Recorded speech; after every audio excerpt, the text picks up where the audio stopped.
The Game of Shadows. In the quiet, dusty halls of the Shivranjan Library, nestled deep within the ancient city of Kiran discovered a book that was never meant to be found.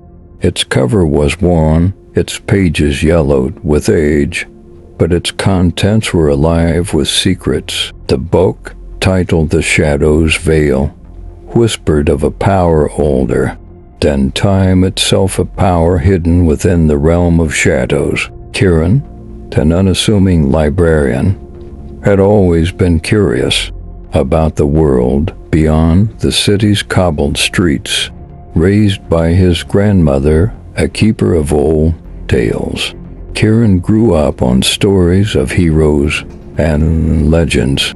But this book was different.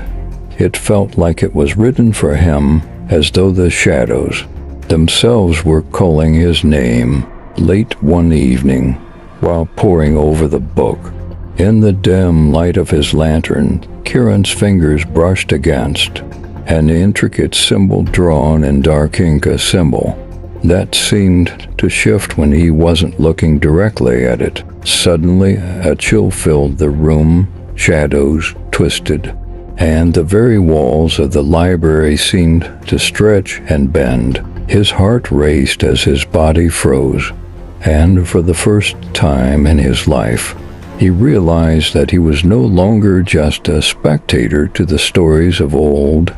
He had become part of them. The shadow on the floor stretched toward him, growing longer and darker. Kiran's body tensed as the shadows merged, pulling him into their depths. It was as though the darkness had become sentient, aware of him. His breath quickened, and in that instant, Kiran understood the gravity of what he had awakened: the Veil of Night, the legendary artifact that controlled both shadow and light. Before he could react, the shadows released him with a sudden force, throwing him backward into the library shelves. Dazed and confused, Kiran looked around, but the room seemed unchanged. Yet, deep within him, he felt a shift, an unfamiliar power coursing through his veins. The next morning, Kiran tried to dismiss what had happened as a dream, but his reflection in the mirror told him otherwise. His eyes had changed darker, with a strange, flickering light within them. He knew he had to learn more. But before Kiran could find answers, a figure appeared in the doorway, cloaked in black, with eyes that gleamed with a knowing intensity. The man introduced himself as Ravindra. "You've awoken the shadow," Ravindra said, his voice soft yet firm. "The guild is searching for the veil. You've been chosen, Kiran. Whether you like it or not, you're part of this world now." Kiran was skeptical. "What do you want from me?" "The guild wants control of the veil, but there's another group, the light bearers. They want to destroy it. You're caught between them, Kiran, and your next choice will determine the fate of the world." Before Kiran could ask more, Ravindra vanished as quickly as he had appeared, leaving behind a lingering sense of dread. That night, as Kiran sat alone in his room, the shadows seemed to grow darker, more alive. They whispered his name, calling him to the depths where the veil was hidden. And so, with a heart full of questions and fear, Kiran set out on a journey that would lead him through the darkest corners of the world. His first stop was the ruins of an ancient temple, said to be the resting place of the veil. As he entered the darkened halls, he was not alone. Myra, a fierce warrior from the light bearers, stood at the center of the temple, her sword drawn, a look of determination in her eyes. "You should turn back, Kiran," Myra warned. "The veil is not a gift, it is a curse." But Kiran's curiosity was too strong, and with a defiant step, he approached the altar where the veil rested. shrouded in darkness. "No," Myra said sharply, stepping forward. "If you take it, there will be no turning back. The shadows will consume you, and the world will fall into eternal darkness." Kiran hesitated, the weight of her words sinking in. But Ravindra's voice echoed in his mind. "The veil belongs to the Shadow Guild. You cannot hide from your destiny." As his hand hovered over the veil, Kiran felt a surge of power. Unlike anything he had ever known, the shadows wrapped around him, whispering promises of power and control. But Myra's words stayed with him. "The world will fall." Suddenly, the temple trembled as Drager, the leader of the Shadow Guild, appeared. His eyes burned with fury, and his dark cloak billowed like smoke around him. "You are a fool, Kiran," Drager sneered. "The veil is mine, and you will give it to me." In that moment, Kiran understood the true cost of the power. He had unlocked the battle between light and shadow. It was not just about control, it was about balance. And in his hands, the veil had the power to tip that balance. To plunge the world into eternal darkness or save it from the coming storm. The decision was his. With a final, desperate act, Kiran tore the veil from its resting place and threw it into the heart of the temple. The shadows and light collided in a violent explosion, throwing Kiran to the ground. As Kiran regained his senses, he found himself lying on the cold stone floor of the ruined temple. The echoes of the explosion still reverberated in his mind. The world around him had shifted. The air was thick with a strange energy. The once feared shadows had stopped their whispering. Instead, they loomed oppressive and still, as though waiting for something or someone. Kiran slowly stood, wiping the dust from his clothes. The veil, shattered and lost to the abyss, had done more than just destroy the artifact. It had unraveled the very fabric of balance between light and shadow.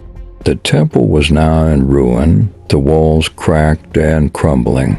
The sky above darkened unnaturally, as though the sun itself hesitated to rise. Myra and Ravindra were nowhere to be seen. Only Drager remained, standing among the wreckage. His once imposing form now appeared diminished, his eyes flickering with confusion and fury. "You," Drager's voice was laced with venom. "You've done it now. The veil was the key. You were supposed to deliver it to me, Kiran, but instead you destroyed it." Kiran's heart pounded, but there was a calm within him that hadn't been there before. The shadows no longer frightened him. He could feel their energy, wild and tamed, but undeniably his to command. "What's done is done," Kiran said, his voice steady. "The balance is broken, but I won't be your pawn. The world isn't meant to be ruled by shadows or light alone." Drager's lips curled into a sinister smile. "You think you can control the balance now? You have no idea what you've unleashed." The veil was the only thing keeping the true power of the shadows in check. Without it, they will consume everything. Darkness will rise, and the world will fall. Kiran felt a cold shiver run down his spine, but something within him, something awakened by the power of the veil, pushed back the fear. He wasn't alone. The energy of the veil still lingered, now part of him. He had not just destroyed the artifact, he had absorbed its essence. "I don't need to control the shadows," Kiran said, his eyes glowing faintly with the power coursing through him. "I need to restore balance, and to do that, I'll need your help, Drager." The look on Drager's face turned from fury to confusion. "My help? You're not even capable of understanding the forces you're meddling with." Kieran stepped forward, his voice now full of conviction. "No, but I understand enough. You sought power, but I'm not after power. I'm after redemption for both the light and the shadow." Suddenly, the ground beneath them shook violently. The temple began to crumble, and in the distance, a dark cloud gathered, swirling ominously. From it emerged figures tall, cloaked in shadow, their forms indistinct, but clearly hostile. Kieran recognized them as the true creatures of shadow, beings that had remained hidden for centuries, imprisoned by the veil. "I was right," Drager whispered in horror. "The true Shadow Lords have awakened." Kieran looked to Drager, then back at the dark figures.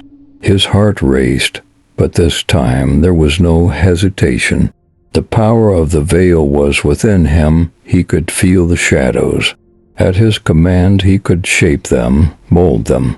But he needed to act quickly. The Shadow Lords would stop at nothing to reclaim the world for darkness.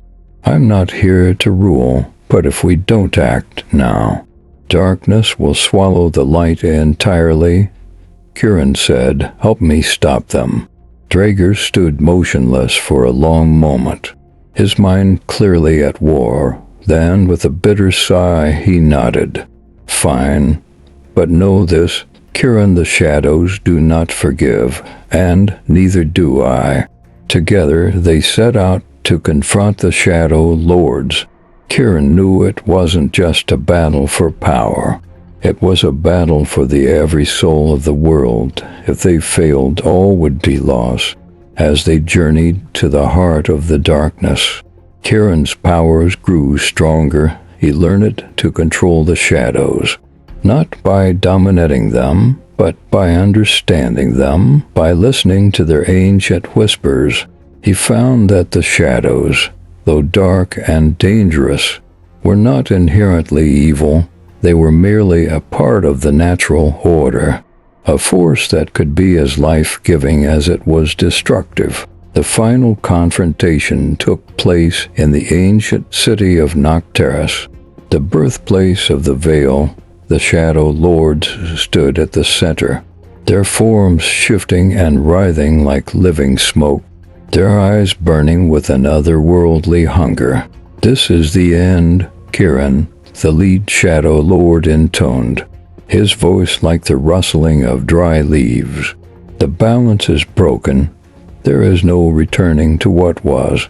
Kieran stood firm, his hands raised, summoning the power of the shadows within him. Drager stood by his side, a grim but determined expression on his face. "There is always a way back," Kieran said. "The balance isn't lost, it's just fractured. We can restore it if we work together." The battle was fierce, but Kieran had learned to wield the shadows as both a weapon and a shield. With Drager's knowledge of the ancient magics and Kieran's newfound control, they pushed the Shadow Lords back, piece by piece. As the final Lord fell, Kieran stood in the center of the ruined city, his heart heavy, but his spirit resolute. The shadows no longer held the same terrifying grip on him. He had not destroyed them, he had learned to live with them. Drager approached, his eyes narrowed but respectful. "You've done it, Kieran, the balance is restored. But know this, the shadows will always remain. They will never be fully conquered. The question is, what will you do with them now?" Kieran smiled, his eyes glinting with a newfound understanding. "I'll keep them in check. I won't let them control me, and I won't control them. I'll guard the balance forever." And so, with the dawn breaking over the horizon, Kieran became the guardian of the shadows, a protector of the delicate equilibrium between light and darkness. The game of shadows was not over, but now it was a game he could play on his own terms.